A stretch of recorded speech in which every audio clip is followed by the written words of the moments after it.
Yo, what's up? Welcome back. Episode 2. The fans, we still haven't come up with a name for this, so that's kind of embarrassing. But Victor Lap Fantasy Football Podcast, Fantasy Football League, whatever you prefer. Welcome back. We got some fun stuff to talk about today. We're going to do some tier lists, some predictions, and then we're going to go into some draft philosophy. So today is August 8th. 4 more weeks till the first Sunday of NFL football. Very exciting. Less than 4 weeks until the actual first Thursday night game. So 3.5 weeks. What is it? It's the Chiefs and the Cowboys. It's someone. I think it's someone. Somebody good. Yeah, someone with a lot of offense. So or the Buccaneers and the Cowboys. The Thursday night game. Yeah, like the first actual game. I think it's the Bucs and the Cowboys.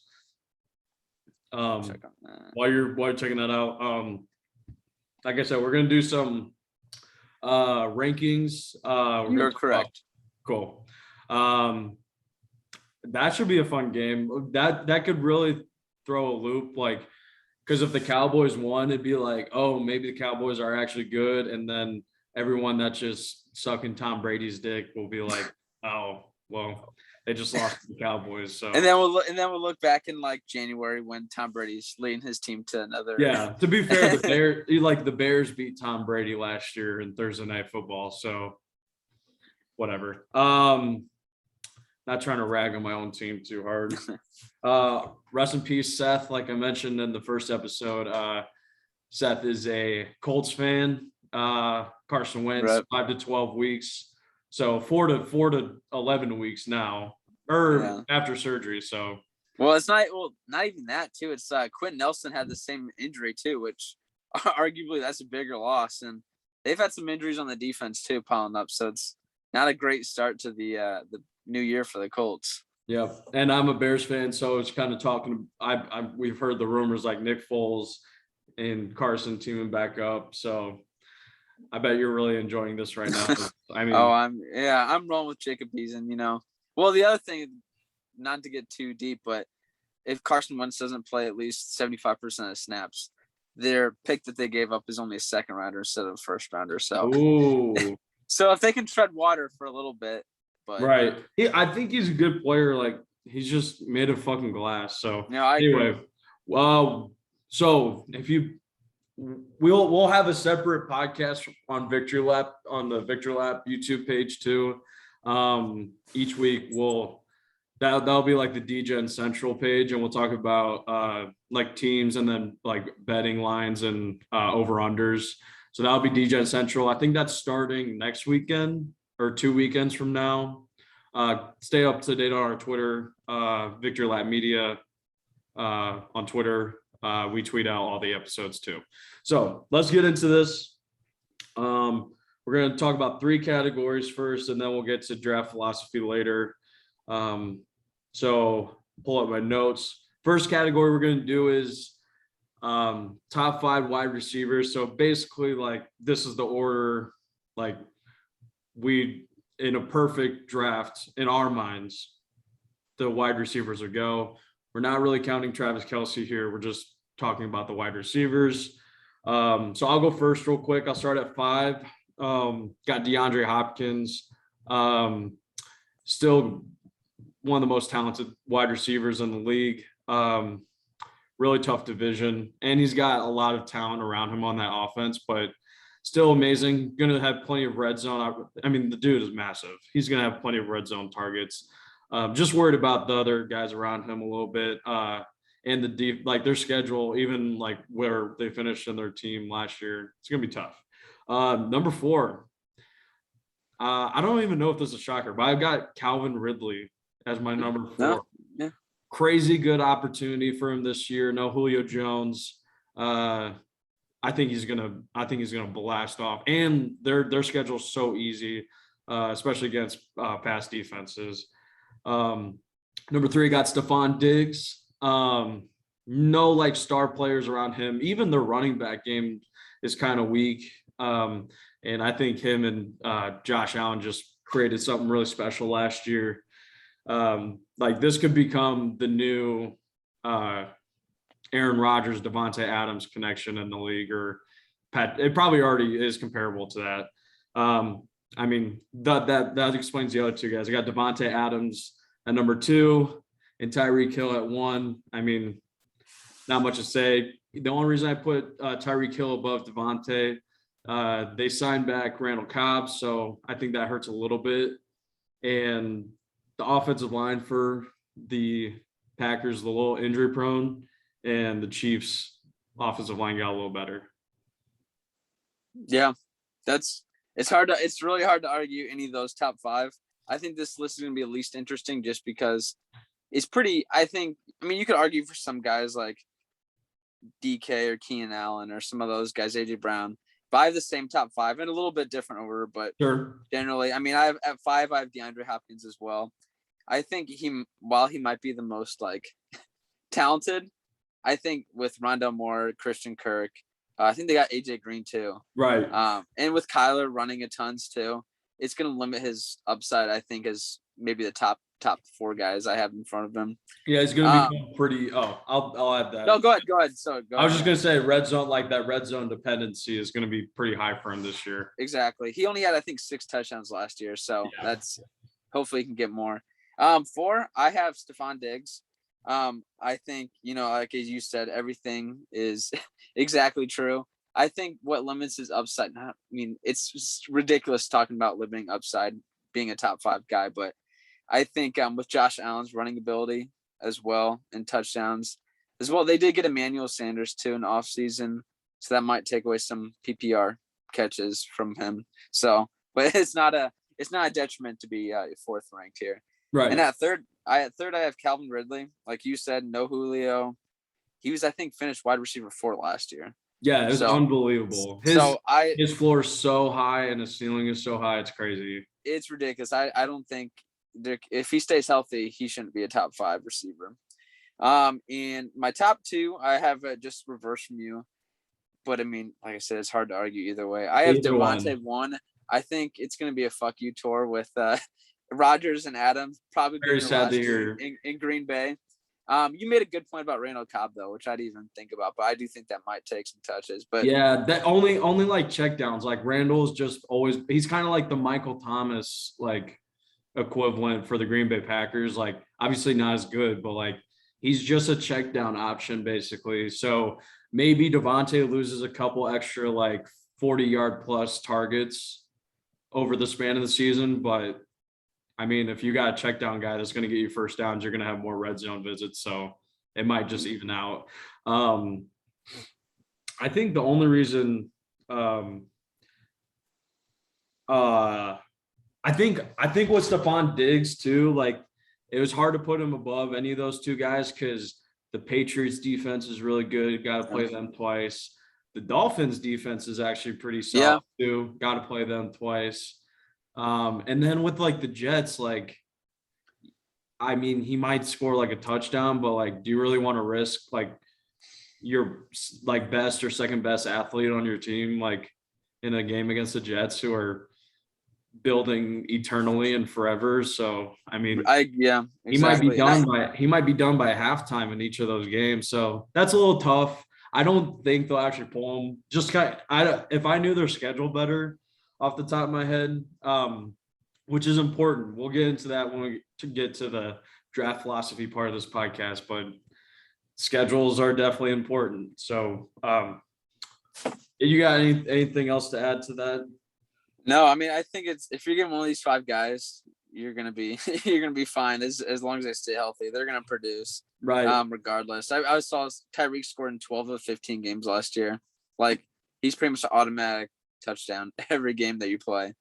Yeah, and like all of these guys we named, with probably the exception of DeAndre Hopkins, like you look at the number 2 receiving option on their team and it's like who? Or like it's not who, but it's like what? Like really that how is that team good? So like Tyreek Hill, Mecole Hardman's probably wide receiver 2 going into this year.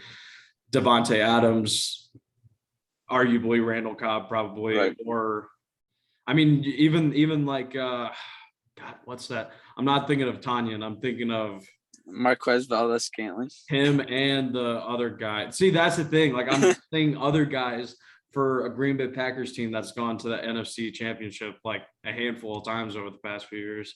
Calvin Ridley. I mean, you got Kyle Pitts.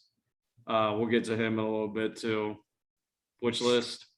We'll see. Let's see. And that's the same thing with Stefan Diggs, like little white dude. Cole Beasley. Yeah, Cole Beasley. Like these guys' opportunities to be like just shining stars is great. But I think this is like one of the more chalkier lists we'll talk about. Just like that is kind of interesting. Like you and me, like having Tyreek Hill and Devontae Adams switch though. I do think like you'll see that in plenty of drafts this year, especially if like you're in 2 or 3 leagues. Like obviously, you could see that go either way.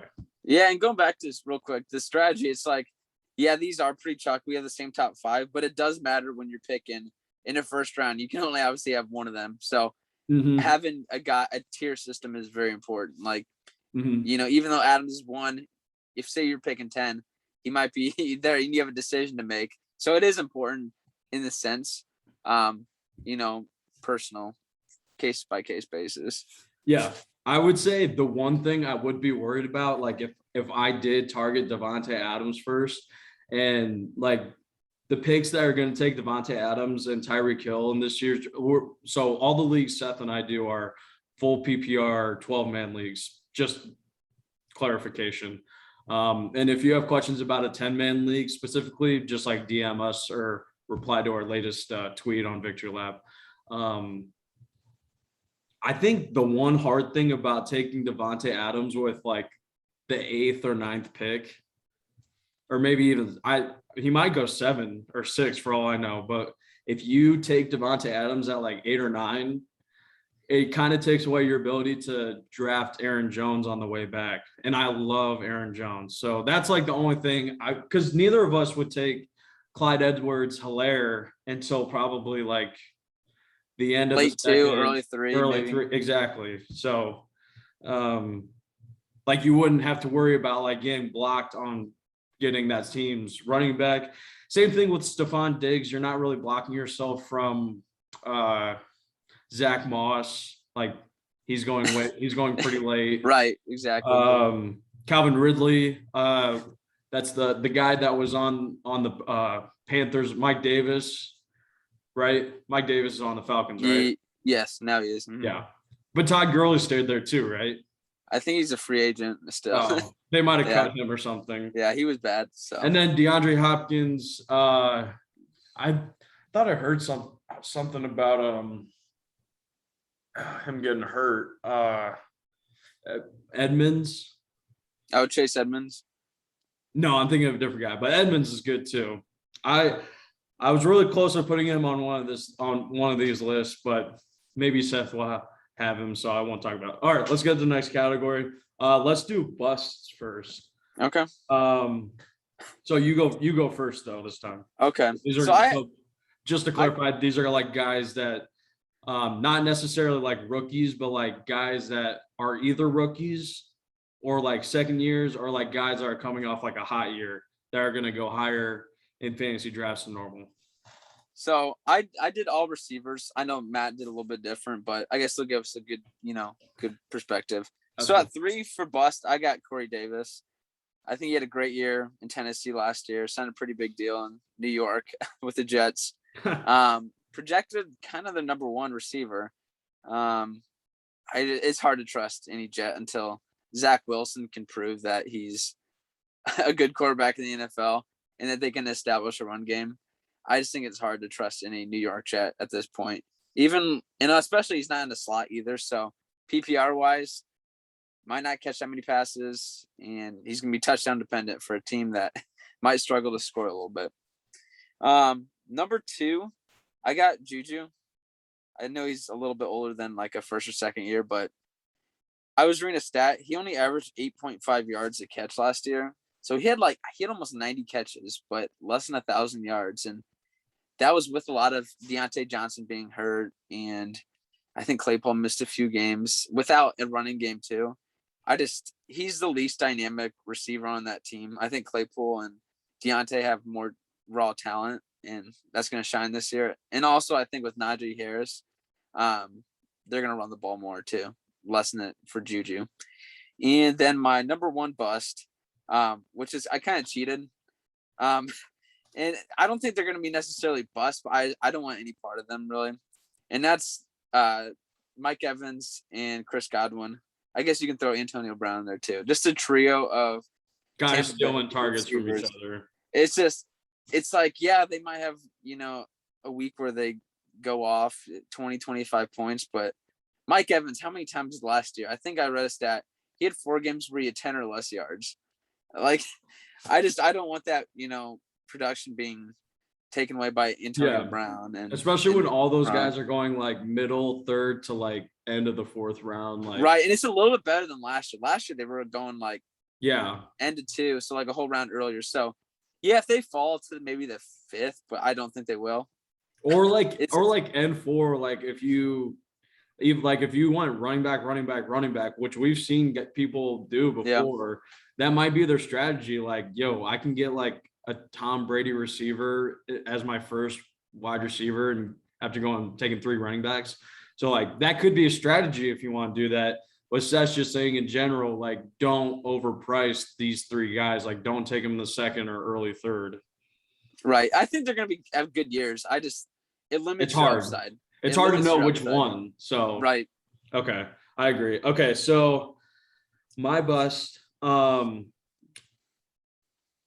going to switch the order I originally had. But my number 3 bust, some of these are going to be hot takes. Sorry. So I'm going to go with Kyle Pitts. I think. Wow. Kyle Pitts, I thought he was going to be on your breakout list the way you kind of hinted. I know. I was trying to make people think which one, but I think he's going to have a good rookie season, but I watched him play plenty of games at Florida this year.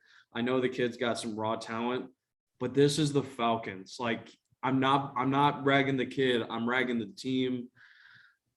Matt Ryan is getting kind of old, kind of worried about him, and the offensive line is still not very good. He might become a blocking role for a lot of plays that is going to take away from his fantasy production. So like right now, he is like on the side I'm on, he's the 4th tight end ranked. And like after him are guys like TJ Hawkinson, Mark Andrews. I mean, yeah, go ahead. I think you're really taking a big risk if you try to take Kyle Pitts anytime before the 5th round. Your first 4 rounds, you should not be taking risk like that. If he was like on a different team, like, yes, this guy should go probably by the end of the 3rd round, but I don't trust the Falcons. Yeah, I agree. I think it's hard to trust. I mean, I think in a lot of drafts you're going to see anywhere this year, Kyle Pitts is going to get overdrafted. I think he might be I think he's going to be a great player. Maybe this year, but I think he's going to get drafted way too early. Yeah, 100%. Like this is like every draft. Maybe we'll do a segment like this next week, but like if you've been in a league with guys for like 5+ years, like everyone has like their own like tendencies and like you kind of know like the style of drafting rookies. Like, huh? Ganser and his rookies. So like, yeah, there's a guy that is like, I'm like, bro, my team is so, dude, like you guys are undervaluing the rookies. You guys like, I don't know. I was just saying like in general, like, yeah, everyone values them differently. So I'm gonna leave it with that at that. My number 2 guy, this might be a little sad, but Amari Cooper. He had a really good 2019. Last year was like okay, but it wasn't his fault because of Dak. So this is more of a bust on his like 2019 year than anything. And the only reason I didn't I think I don't even know if CD is going to be like like a mile ahead of how good he was last year, but I do think like we're going to see CeeDee Lamb emerge as like the top receiving target for the Cowboys. So I think he's super undervalued in drafts right now. And with that being said, I think Amari Cooper is overvalued a little bit, but not like to the point where I think Amari Cooper is going to be a bust. I just think like the way people value them should be a little flipped. I think CD is going to be a star. Maybe people have them like similar, but like I think CD is going to be. I think Dak and CD like are just going to go crazy. Go off. Yeah. And I think too, Michael Gallup, who was supposed to like break out big time last year, kind of busted really. I mean, I was high on him last year, and the first like 12 games of the year, he didn't do much. And then by the end, obviously didn't have Dak at that point either, but he was really starting to break back out. So that's another guy too. Like, I do think CD's going to eat his regardless, but watch out for Michael Gallup too with a full season of Dak. I mean, I think that's not to be forgotten either. No, not at all. I think I don't want to say the guys' names just because you might have them on like one of your breakout lists, but like I think you even have like a similar situation in Seattle. We talked about that last week. Like, my one undervalued guy was Tyler Lockett, and like now everyone's taking DK Metcalf like end of the second round, and you can get Tyler Lockett like early fourth, middle fourth. It's like, why is there such a discrepancy or difference in these two guys? Like their production is pretty similar, except DK has like a little bit more of a deep threat, and that doesn't make up for like a round and a half difference on your fantasy draft. So that's kind of like how I compare this CD Amari. Like right now, the same site I'm using. I should have pulled them up while I was talking. Where the fuck is he?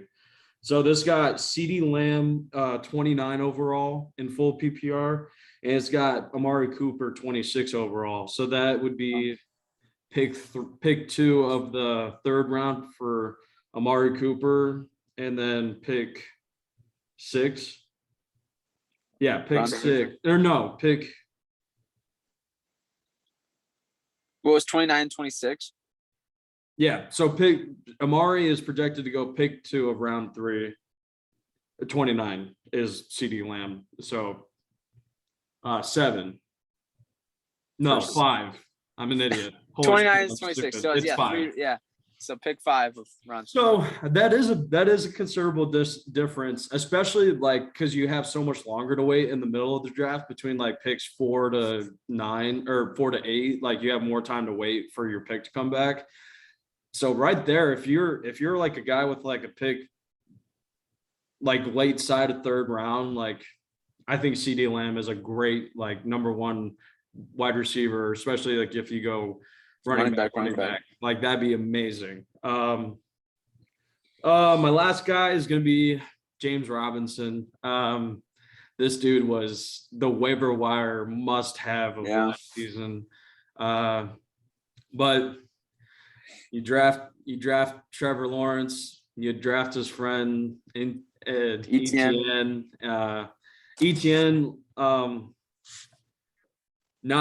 he's not on my breakout list, but might be on stats, so I don't want to get too much into him. But James Robinson, he's going to get drafted. He's going to be hot. If you're going to use James Robinson more as like, I hope he goes off like the first 2 or 3 weeks, and I'm going to try to trade him or like bundle him and trade.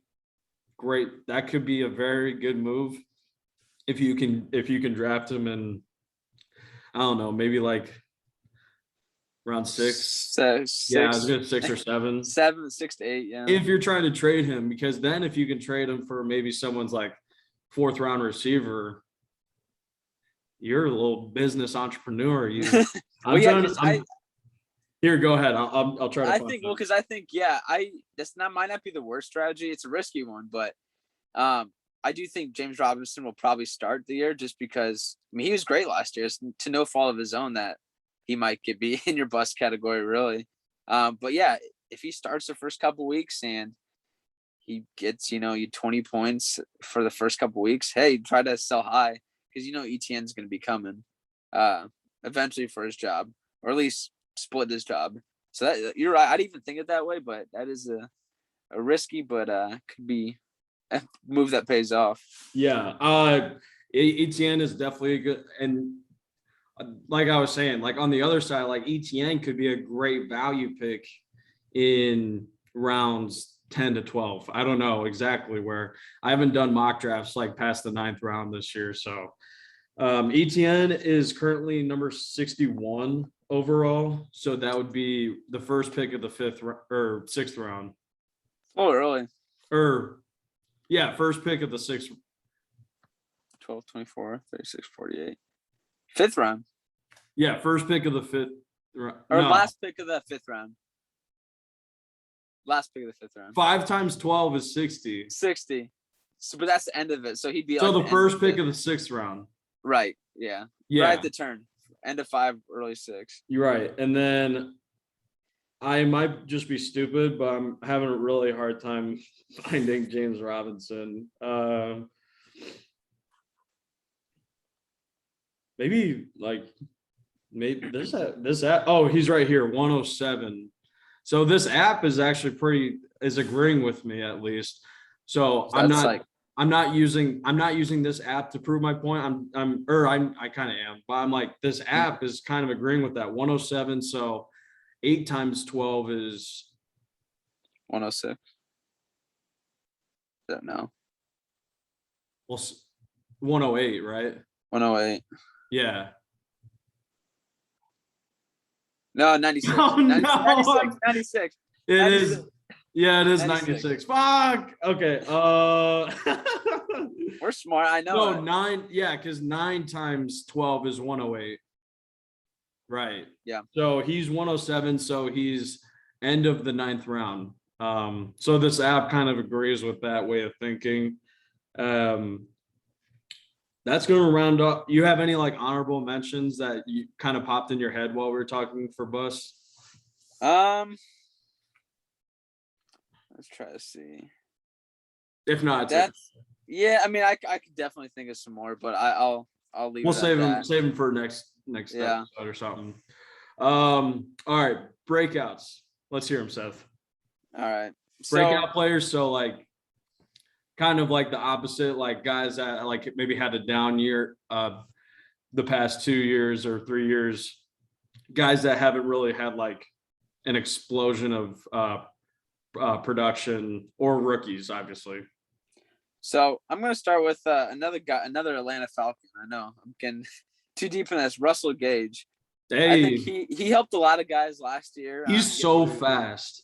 Get through Julio injuries, and I think Ridley was at a few games. So no Julio this year. I saw he had at least 11 PPR points in 9 of the 16 games last year. Very solid. Which that's here. I'll look him up while you're talking too. Wide receiver 2, production, and I don't know his average draft position, but I'm sure it's not going to be anywhere near the top 8 rounds, I would imagine. So I think he's a guy that you can get as like your wide receiver, maybe 3 or 4, and end up with wide receiver 2 production. Sorry. Did you find his draft value? Right here it says 195. Really? So that's like that's like free agency. Yeah. Almost. Wow. Yeah, like what do we usually do 16 rounds? Yeah, 12 times. So that's like, it might be like that. Let's see. 12 times. That's like 192. So yeah. Undrafted. Yeah, so that's like right at the end of the draft. So like Mr. Irrelevant. Yeah. Well, that's fair. I didn't think he would be that low. I didn't even check his draft ranking, but I think he's a guy that, without Julio especially too. I know Calvin's going to eat his, but I think he's going to be a solid wide receiver 2 in that offense. Number 2. Let's see. Just to clarify, I'm using like one of those rankings that like have the auction draft style. So he would go anywhere between like the 15th round and like free agency, basically. Really? So just to clarify. That's the name to keep an eye out. I had CeeDee Lamb at 2, but I think I don't think I'm going to use him just because I think everybody else is kind of predicting the breakout. Like as you said, early round 3, so it's hard to like really, I mean, I think he's going to be a stud this year, but I want to keep more under the radar guys. So number 2, I'll have Mike Williams for the Chargers. I think he's always a big chunk threat. I think last year he was 48 catches for 1,000 yards. So that just tells you he's going to catch big chunks. And having Justin Herbert for a full year, right, is going to be huge for him. I don't think he's ever going to be your wide receiver 1 or 2, but if he's like your flex, you could probably get him like I said with Russell Gage range, maybe a little bit earlier, but another guy under the radar who I think is going to, it could be like guys that had Calvin Ridley as their flex guy the last year. I mean, Calvin Ridley won a lot of teams championships as a flex last year. Right. I think he almost got you until other things happened. Yeah, I think he was actually my wide receiver too, just because I went running backs. I think you had, not to get too deep in Europe, but I think you had Devontae and Ridley. Yeah. But killer's row. And then my last one is to a guy I'm high on who was big for me down the stretch last year, in Brandon Ayuk. Hey, for the 49ers. Sad. He's a big play threat. Over 40% of his yards were after he had the ball in his hand. So he's a play machine, he just make things happen. Both receiving and catching. And then I think having Trey Lance, who knows what his stats is going to be, but I think he just presents more upside than Garoppolo. So regardless, even because by the end of the year, they didn't have Garoppolo. They were going with like Nick Mullins and what's his face. So I think he's pretty safe. Deebo Samuel. Yeah. So I think he's pretty, safe is probably the wrong word, but pretty high ceiling with pretty, not too low of a floor, really. I think he's going to get you some good points on a week-to-week basis. Yeah. So the fantasy ranker has Ayuk at 54. So that's the middle of the 5th round. Yeah, that's not bad. Yeah. I would take him as my wide receiver too. That'd be solid. Like already having especially if you did decide to go tight end early. Right. And then, with our pick, we have 7th. So say we went Tyreek Hill. Probably running back. Yeah, definitely running back. I don't know if Eckler should. Done it. We'll be doing. We'll get into that. We gotta strategize because nobody said it'd be easy, so it's probably a good thing that the hosts get probably arguably the worst spot, but that makes it fair. We need the handicap. We have 3 guys on our team. All right, that was your list, right? Yep. Okay. Number 3. Kind of a homer pick right here. But I'm gonna go with Darnell. Comet. Oh, I thought you were gonna say Darnell. Yeah, so kind of similar with that he could also.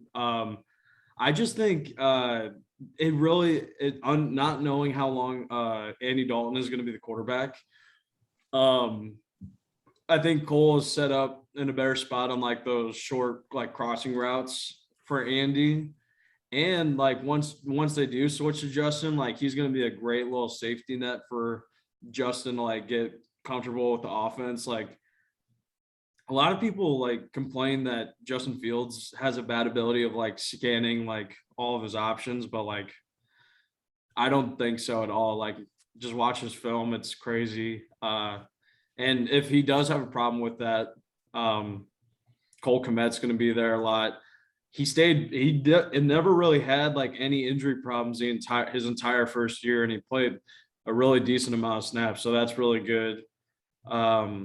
This is all comparative to value too. I'm not saying he's going to break out and be a top 5 tight end, but Logan Thomas last year, he was getting picked He was like the 13th or 14th tight end drafted last A year. lot of times undrafted too, I think. Yeah, he was getting drafted as like people's backups or like free agent pickups. So I mean, that like all these are, and I think another tight end maybe I could have gone with was like Dallas Goddard. That team is going to be bad. They're going to be playing from behind a lot. Jalen Hurts is just going to be able to roll out of the pocket and get some nice quick check downs. And I think Dallas Goddard's going to get a lot of targets, especially like with the wide receiver situation there. It's still really bad.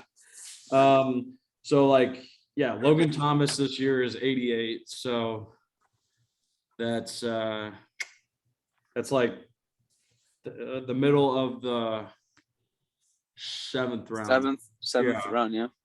Couple picks into the 7th round, but I'm looking for he might not even be listed, honestly. Like just because of last year. And it is, like I said, it is kind of a homer pick for me to go Cole Comet just because I'm a Bears fan. So he's not even listed on the top 200. So I mean, I agree. I think part of my list was that too. Do I think Russell Gage is going to break out to be a top 3 receiver or like round 3 receiver? No, but I think it's relative to their draft positions, like your Comet pick. 100%. So like if you draft like a Travis Kelce or like a Darren Waller, like you don't need to draft a second tight end at the end of the draft. But like if you took like Dallas Goddard, like I said, if you took like Dallas Goddard or like Logan Thomas and maybe not 7th, them, 8th, maybe not even them. Maybe like if you took like a Patriot tight end, Hunter Henry or right, Johnny Smith or those guys. Yep. New guys on new teams definitely would be a good one. So like,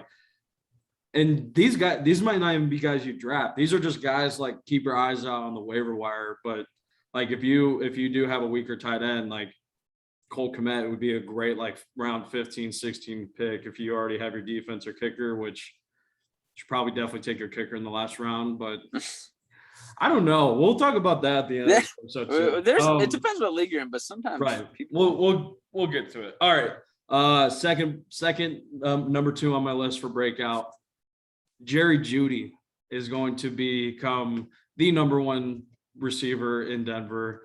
I think each of these calls kind of go against, like, especially when it's a receiver, go against the other guy. So like Cortland Sutton, I think he's still going to be pretty decent, but the roles are going to reverse at some point in this season, or maybe already, depending on how you look at the team. Just trying to find where each of them are listed. What do you think? What do you think about Jerry this year, Seth? I love Jerry Jeudy, the player. I'm worried about the quarterback situation. That's the biggest thing there. Like I would be so much higher on Jeudy and Sutton if they had somebody better than Drew Lock or who they guess that Teddy Bridgewater too. Right. It's hard for me to. I think they could go to Teddy at some point in the season. Like, yeah, and I think what helps, having talented receivers can make a quarterback better too. It's just the quarterback's got to have some ability, which I'm a little worried about, but I'm high on Jeudy as well. Right. So Cortland Sutton's 55. That is back middle side of the 5th round. And then Jerry Jeudy is 70.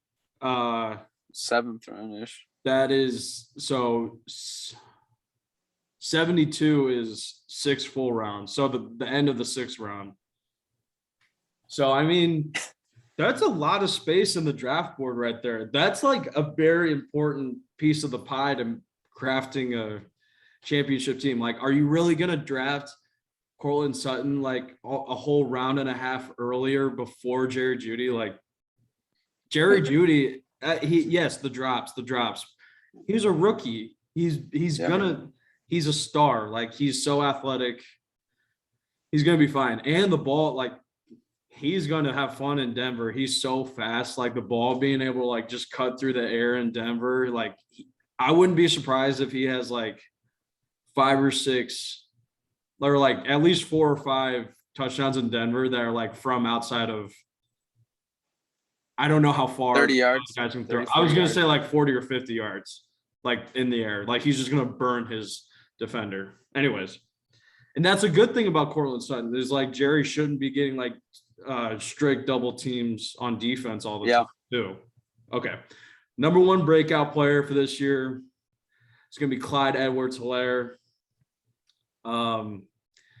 This guy could win your team a fantasy league, and I say that wholeheartedly. It's so like the Chiefs. I mentioned it earlier. The Chiefs' offensive line is getting better this year. They got addition at safety or center. I'm trying to remember his name, but I can't. I just know. The Chiefs. He was on the Packers. They got I know who you're talking about. They got like 2 linemen, and they got the guy from the Patriots too. I think. Linemen. I feel really bad. If I played more Madden, I would be better at knowing the offensive lineman's name. I just know they're getting better, which is the main point, like in fantasy. Also, I know people were drafting him like first round. So like it's gonna leave a sour taste in a lot of people's mouths. But this isn't last year's fantasy football.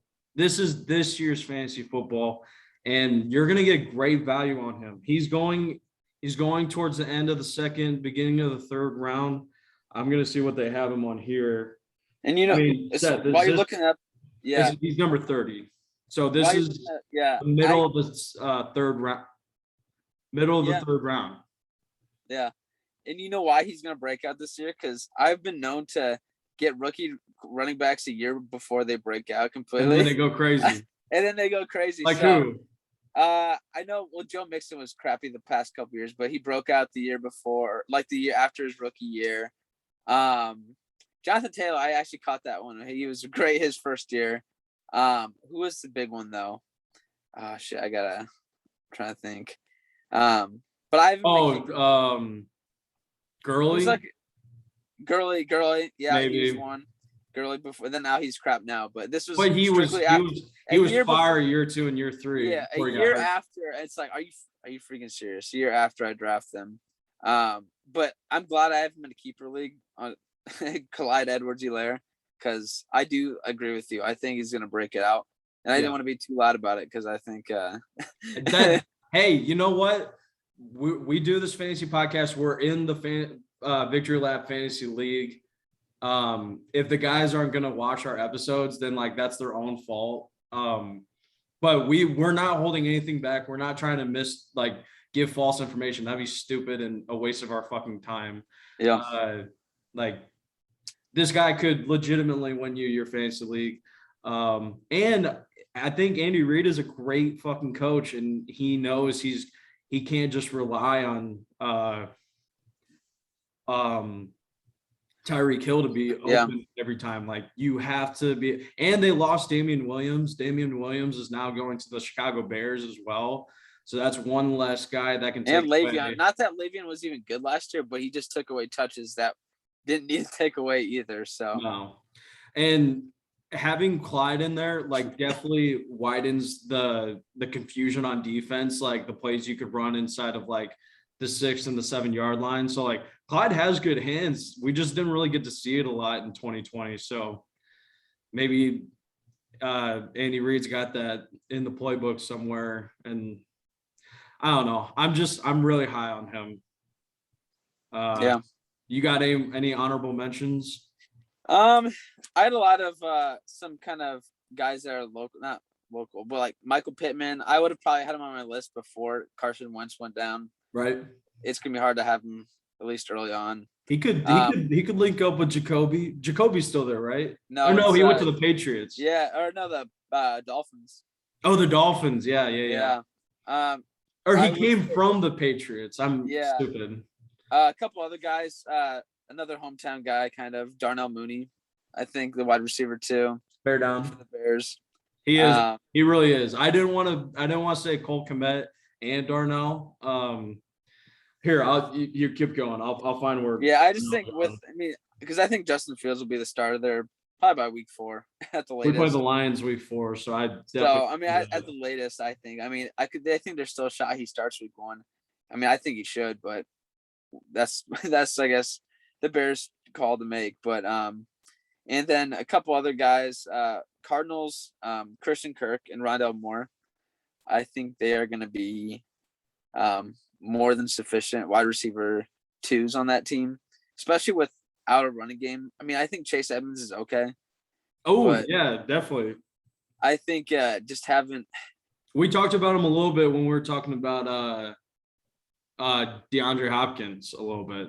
Yeah, and I just think with the Cardinals, I don't think I know they got J.J. Watt, but I don't think their defense is going to be great. And they play in a tough division, so they're going to be passing a lot.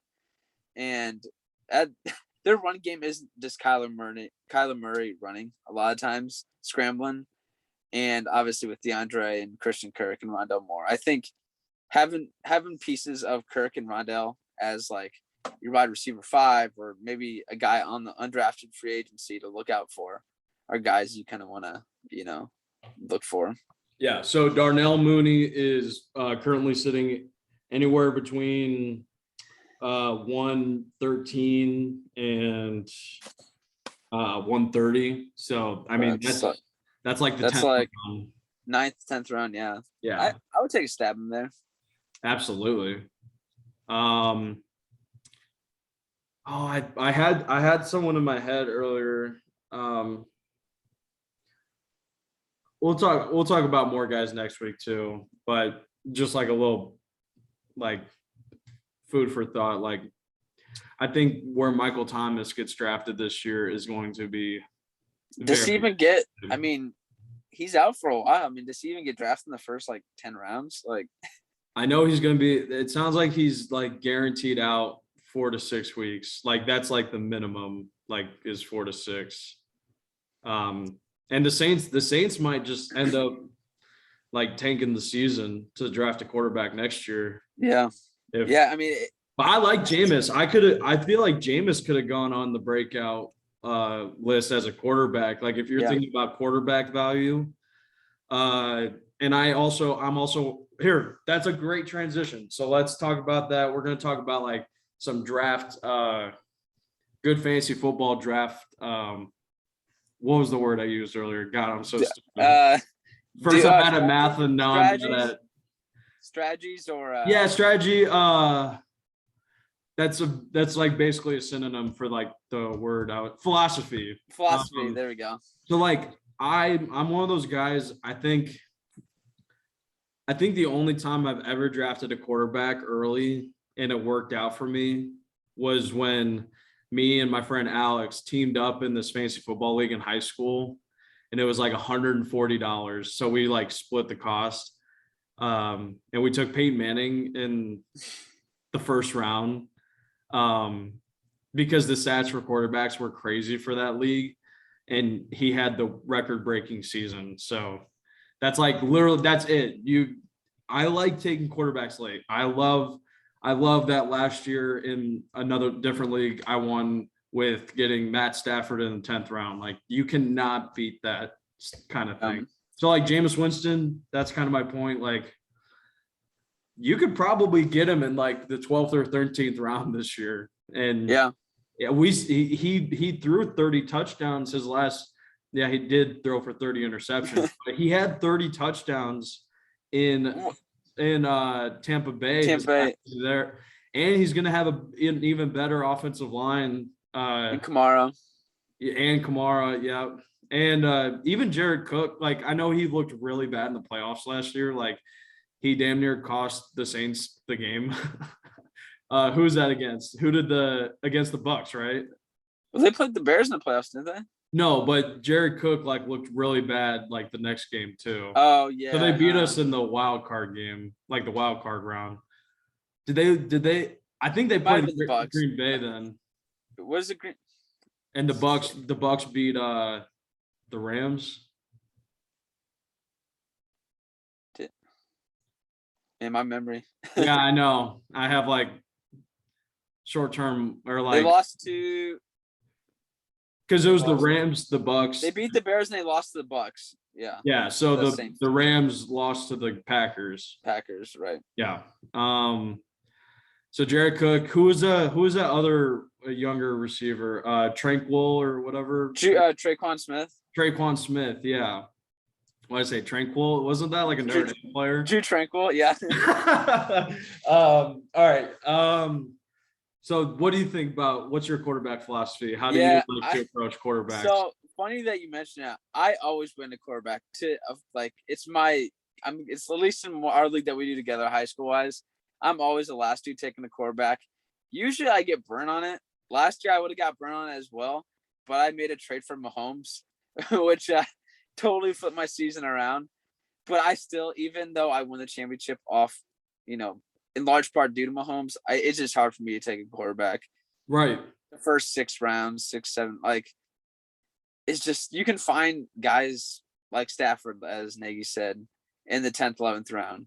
You can find guys like Jameis that, he's going to throw picks, but interceptions in fantasy, as long as they're not pick sixes, which I know Jameis does throw a lot, with their -1 or 2 in most leagues. Right. So you can live with the picks. It's if he's throwing 400 yards a week and 3 touchdowns, you can live with that. Because it's really important, the rate of decreasing points per week per position. So running backs at the beginning of the first 3 rounds, it's a big difference for running backs first 3 rounds versus wide receivers. It's closer to this. And then after the top 3 or 4 quarterbacks go, the quarterback difference is literally maybe I might have my hands the wrong way for the camera. It looks about right. I don't know if it reverses it, but I'm saying downhill, down. I'm saying downhill. Once you get to the 6 to rounds 10 and 11, this is it's barely going. You're not losing a whole lot of points waiting on a quarterback versus taking someone I don't know. Trying to think of what a good example for a Ben Roethlisberger in the 7th or 8th round. You're not really missing out much taking him there versus taking Russ in the 3rd round. Honestly, I know he's not going to have a ton of targets, but even someone if he stays healthy, Jared Goff, really late he could be a good second quarterback because he's going to have some young wide receivers, so he might just be slinging it. And the Lions always play from behind. It's great when you got teams that always play from behind. They're going to fucking throw the ball. I think last point on the quarterback, I think you can easily win. You can win taking a quarterback round 2 or 3 with Mahomes, Lamar, or somebody like that. But you got to be pretty perfect on the rest on your other picks. On rounds 3 to 6, you got to hit almost every one of those. And you probably have to get at least, if not 1, probably 2 players to slide to that probably shouldn't have slid to you. And you made a really good point about trading. That's the other thing. If you build up your value of your team and get really good players, picks 4 to 7, and don't take a quarterback until 8 to 12, you could say, hey, your team needs some players, and I'll give you this quarterback who's doing all right, but I want your quarterback and this one other guy, and because you have a really good quarterback. So you're basically trading a 4th or 5th round skill guy that ended up being good for a 2nd, 3rd, 4th round quarterback, and you're golden.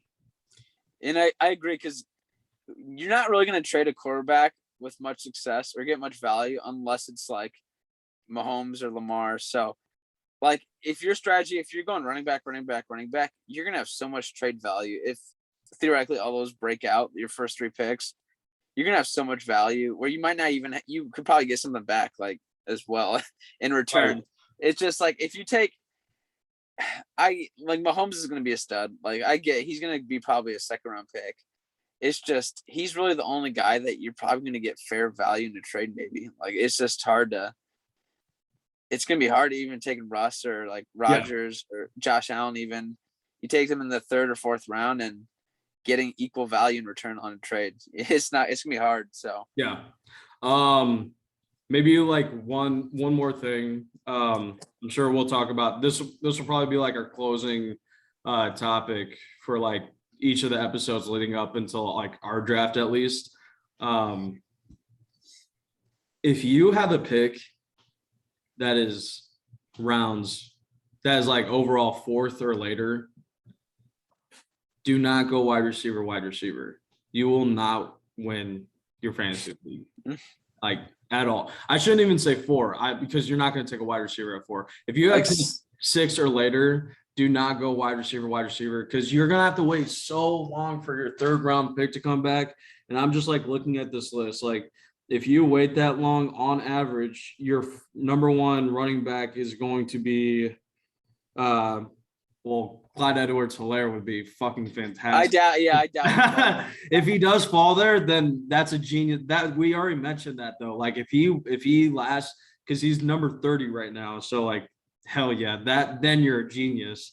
But obviously, I think he's going to go a little sooner than that. Like, especially if like anyone's listening to this, you're looking at DeAndre Swift, Miles Sanders, Chris Carson, David Johnson, Josh Jacobs. I don't know why Josh Jacobs is really undervalued. Because they got Kenyon Drake, but another guy might bust is I knew they picked him up, but like still, he's like, I think he's a really solid running back. So yeah, I wouldn't think it would threat his value that much. Like he was going like beginning of the 2nd round last year. Yeah, but whatever. We'll talk about that next week too. We'll talk running backs.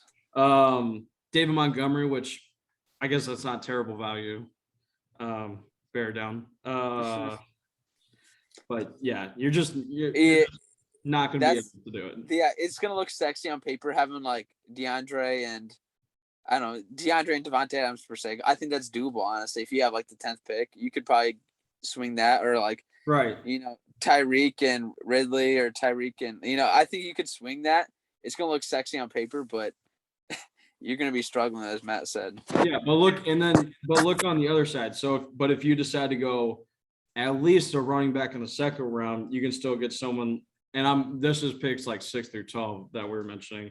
You might still be able to get someone like Nick Chubb, Joe Mixon, Najee Harris, J.K. Dobbins, we talked about.